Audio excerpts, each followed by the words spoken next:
Magandang hapon, update na muna tayo sa lagay ng ating panahon ngayong araw ng Tuesday, March 26, 2024.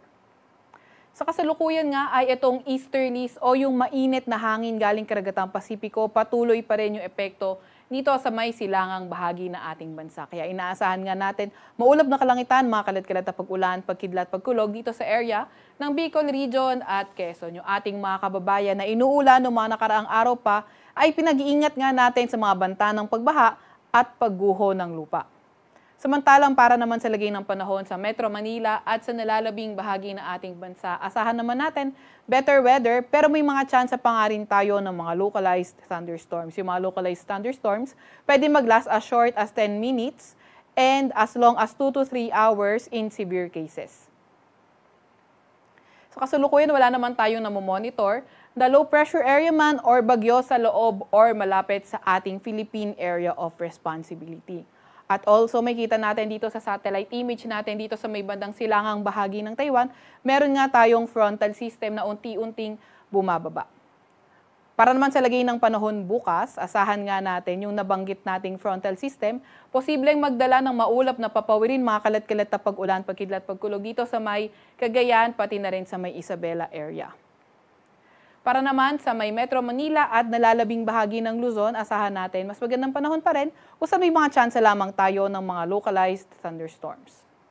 Agwat ang temperatura sa Metro Manila bukas, 24 to 33 degrees Celsius, 16 to 26 degrees Celsius sa may Baguio, 22 to 31 degrees Celsius sa may Tagaytay, 24 to 32 degrees Celsius sa may Lawag, 23 to 33 degrees Celsius sa may Tugigaraw at 25 to 32 degrees Celsius naman sa may Legazpi. Sa may Puerto Princesa, 25 to 33 degrees Celsius agwat ang temperatura at sa may Calayan Islands naman ay 25 to 33 degrees Celsius din. Para naman sa lagay ng panahon sa may Visayas at Mindanao, inaasahan natin patuloy yung partly cloudy to cloudy skies condition na may chance nga lang ng mga localized thunderstorms. Agwat ang temperatura sa Metro Cebu, 32 to 26, gayon din naman 32 to 26 din sa may Iloilo City, 25 to 32 degrees Celsius sa may Tacloban at Cagayan de Oro. Sa may Davao naman ay 24 or 25 to 34 degrees Celsius at gayon din naman sa may Zamboanga. Wala pa rin tayong nakataas na gale warning sa kahit na anong baybayin ng ating bansa pero ingat pa rin sa may mga papalaot sa may northern part at eastern part ng ating bansa dahil nga posible yung katamtaman hanggang sa maalong karagatan. Para naman sa 3-day weather outlook ng mga pangunahing syudad natin, inaasahan natin Metro Manila, Baguio and Legazpi City, patuloy yung partly cloudy to cloudy skies condition, may mga tsansa ng mga localized thunderstorms dahil patuloy pa rin yung epekto ng easterly sa ating bansa. Agwat ang temperatura sa Metro Manila maglalaro mula 25 or 24 to 34 degrees Celsius, 16 to 27 degrees Celsius sa may Baguio at 25 to 33 degrees Celsius naman sa may Legazpi City.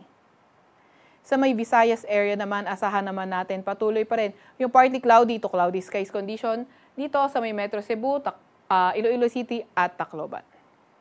Sa may Mindanao area, asahan din natin partly cloudy to cloudy skies, may mga tsansa ng mga localized thunderstorms. Yung ating mga Regional Services Division maglalabas ng mga thunderstorm advisory, rainfall advisory o hindi kaya heavy rainfall warning kung kinakailangan.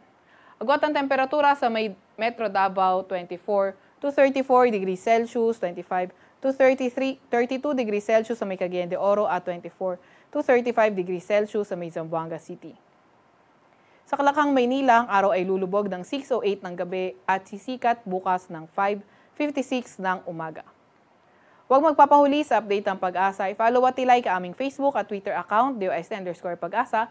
Mag-subscribe din sa aming YouTube channel, DOST-Pag-asa Weather Report at bisitahin na aming website, pag-asa.dost.gov.ph. At yan naman po muna ang latest mula sa Weather Forecasting Center ng Pag-asa, Veronica C. Torres.